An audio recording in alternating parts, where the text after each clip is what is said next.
Tabbas ina cikin damuwa, lallai masoya sun yi gaskiya. Ashe mallakawa masoyi zuciya gaskiya ne.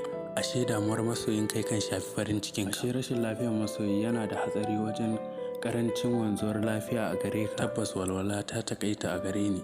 Annashuwa ta guje ni, farin ciki ya nisanci zuciyata. Jin daɗi ya gushe, nutsuwa na ya gushe, jina nake tamkar na haukace.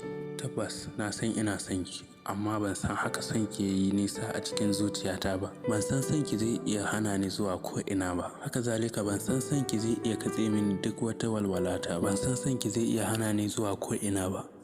Ni dai na san ina son ki har cikin zuciyata. Duk da Allah shine mai bada lafiya a duk lokacin da ya so, amma zuciyata da ruhi suna cikin rashin tabbas. Daga jin labarin rashin lafiyanki, hubbina, Allah nake roƙo da ya wanzar da yalwatacciyar lafiya mai amfani a gare ki zaɓina. Na tausaya miki.